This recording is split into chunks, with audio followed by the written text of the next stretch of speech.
This is the SBR Bull Betting Special. He's Teddy Covers on Twitter at Teddy_Covers. I'm Drew Martin at Drew Martin Bets. Teddy, we're heading to the Sugar Bowl down in the Big Easy. We got the Big 12 SEC here, Texas versus Georgia, total of 58.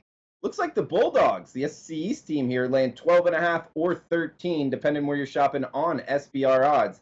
How would you look to bet the Longhorns and Bulldogs here, Teddy? Well, I mean, the first thing we got to talk about, and we have to talk about it. You cannot not talk about it because it is the single biggest point spread stat for this ballgame. And that, of course, is Tom Herman as an underdog. I went back and went through every single game from when he started at Iowa State as their offensive coordinator. And the first year, there were some issues. But by the middle of the first season at Iowa State as offensive coordinator, moving on to the offensive coordinator at Ohio State, moving on to the head coaching job at Houston, moving on to the head coaching job at Texas. That's his last 4 stops, dating back close to a decade now. I believe he started at Iowa State in like 2009, maybe, as the OC, maybe right in that range, maybe 2010. That's far enough for me. Herman's teams have been underdogs 25 times during that span. They are 23-2 against the spread. The 2 losses, one came in TCU against TCU in a turnover debacle game. The other one came in the Big 12 championship game against Oklahoma, a game that Texas was right in, and they ended up losing by 2 scores. They certainly weren't the wrong side in that game. And they didn't lose that game by 2 touchdowns, which is what they got to lose this one by. Herman as an underdog for me is a one-way bet. A priori, before anything else happens, I'm either on Herman's team or I'm leaving the game alone. Period.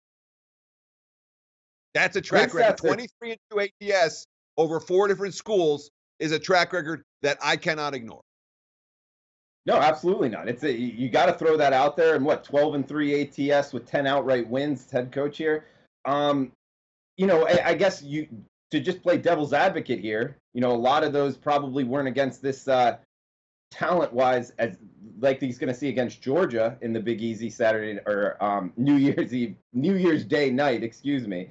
But that defensive line for Georgia, getting after it, disrupting kind of the passing game there. Plus Jake Fromm on the other side. This is probably, it likely is the most underrated quarterback in the nation, Teddy. There was question marks of would he keep his job, would he not? He was on point against Alabama, carrying the Bulldogs, man. On point, hitting the ball downfield, making touch passes all over the place.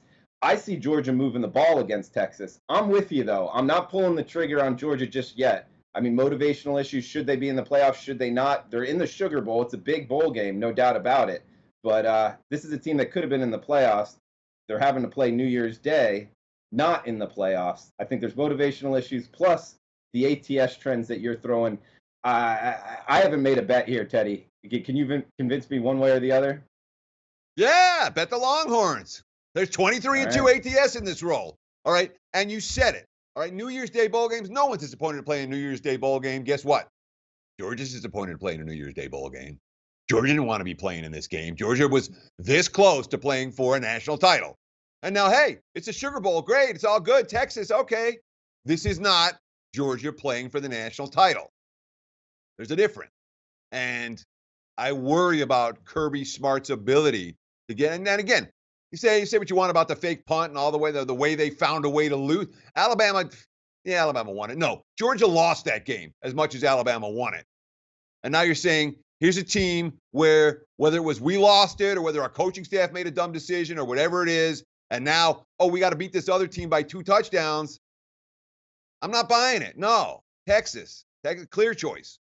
For me, of the 5 New Year's Day bowl games, this is the one that, in my mind, is the no-brainer of the bunch.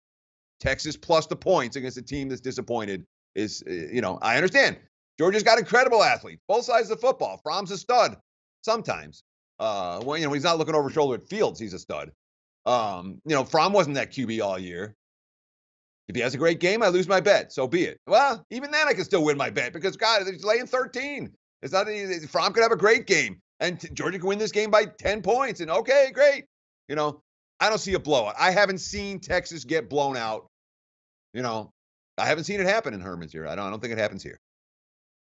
Teddy liking the Longhorns plus 13. Can't say I'm not with them. Guys, we're recording this on December 27th, so if the lines change, that's the reason why. But using SBR odds right now, there's 13s out there. So Texas Longhorns plus 13. If you like it, jump on it early. He's Teddy Covers. Follow him on Twitter at Teddy_Covers. Drew Martin on Twitter at Drew Martin Bets. Best of luck with your bets, boys. Have a great bowl season. Hey guys, thanks for tuning in to our channel. Now we've put a lot of work into producing all these free videos, so please help us out and keep all our content free for you forever by simply liking, sharing, commenting, and subscribing. Now, not to mention, a visit to our industry-leading website will warm the hearts of all our SBR employees, especially myself. Now, the links are over there to the left, so do check those out. Thanks for watching.